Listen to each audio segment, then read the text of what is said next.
Hello friends, here we are again. In the message that I videotaped last month for this Facebook presentation, it was about Sister Rita de Rosier, a wonderful lady who helped, especially through Saint-Amand, so many people who suffer from disabilities. And I compared her to Jean Vanier. Now, in the interim, we've heard about Jean Vanier. And I'm sure that there's many, many emotions that have welled up in all of our hearts as we heard this. And obviously we think, and we must think, first of all, of the women and who were used, abused, spiritually, in essence, in what was spiritual direction, for the pleasure of Jean Vanier at that moment, in that way. And so we have to really, really hold their pain and their suffering in our prayers. We have to also think of the pain that the whole L'Arche movement would have in it being told to the whole world, this is what your founder, your beloved saintly founder, did.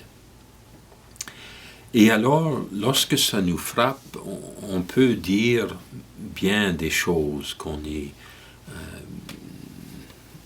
tellement déçu, ou ébahi, choqué, surpris, attristé. Comme je dis, il y a bien des émotions qui montent au cœur à une telle nouvelle. Et c'est de faire la part, mais la part de Dieu dans tout cela. Je m'explique. Ce qui est arrivé à ces femmes-là, ce qui, non pas par leur volonté du tout, et peut-être à cause de leur vulnérabilité, leur a été fait, c'est mal, c'est péché. J'ose même dire c'est criminel, ce l'est. Et alors la question c'est, comment est-ce que quelqu'un qui, censément, mais vraiment, a fait tellement de bien en suscitant le mouvement de l'Arche, les maisons de l'Arche, la philosophie, la spiritualité de l'Arche, la place centrale donnée aux gens vulnérables dans leur dignité. Et comment, en vivant avec eux, proche d'eux, avec eux dans notre cœur, on a tellement à apprendre, tellement à recevoir. So what Jean Vanier brought forth in his works, in the L'Arche community, in his writings, his ideas, his presentations. I heard him once at the International Eucharistic Congress in Quebec in 2008, and I was really touched by what he was saying and the stories he was accounting. And I was saying, as I heard that, yes, that's true, that's of God, that's God's ways, and I need to walk in those ways. And so was that all a lie? No, not at all, not at all. The values, the teachings, the invitation, the challenges that he brought forth are firstly the challenges, the teachings, the invitation of the gospel, of Christ. That remains. And where we see that most powerfully is how it's lived out every day, again and again, in the multitude of L'Arche homes around the world. That truth of that gospel blessed are the pure of heart, blessed are the little ones, let them come to me, is lived out in communities and continues to be lived out and will continue to be lived out in those communities. That's what makes it true, right, because it is of God. And so, Jean Vanier, what is he then? A fraud, a monster? I think we have to be very, very careful in naming people as a bad person. He did a lot of good, brought forth a lot of good, inspired a lot of good. And yet, in a portion of his life, in a portion of his heart and mind, he didn't hear the gospel, didn't receive the gospel, and didn't act at all in a gospel-like fashion to those women. And for that, we can simply pray for him and ask for the mercy of God upon him. And then to realize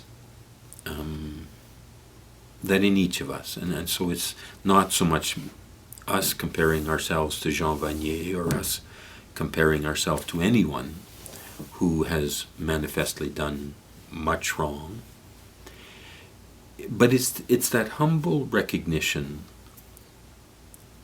we have both good and evil, holiness and sinfulness is part of all of us. Nous sommes des pécheurs et des sauvés en même temps.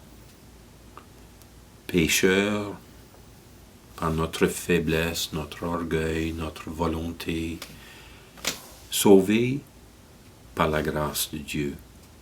Et Saint Paul l'a bien dit dans la lecture qui commençait ce carême. Si le péché est grand, combien plus grand, plus puissant, plus vrai est la grâce de Dieu en Jésus ressuscité. Et alors, c'est de ne pas se dire à soi-même, je ne suis qu'un pécheur, je suis une mauvaise personne, je suis rien. Ça, c'est pas l'Évangile. De dire, bon, de fait, je fais beaucoup de bien, je suis une bonne personne, oh, il y a quelques petits détails, mais c'est pas tellement important. Ça, c'est pas l'Évangile non plus. Et le Carême nous appelle tous et chacun à la conversion à l'Évangile, à la fidélité et à la fidélité croissante à l'amour de Dieu et au défi et au sacrifice du véritable amour de Dieu. Alors, que dire de Jean Vanier? Moi, j'ose plutôt mettre le focus sur le bien qui est vécu par l'arche qui continue dans l'esprit. J'ose penser à toutes les personnes qui ont été inspirées par ces lectures, par ces paroles, et qui continuent sachant que les fruits de l'esprit sont là lorsqu'ils vivent ce qu'il nous a partagé, ce qu'il nous a proposé. Et de prier pour Jean Vanier, de prier pour la miséricorde de Dieu, et que Dieu le purifie pour qu'il ait la vie éternelle, et de demander alors à Dieu de nous purifier. Lent is really about that. Each of us,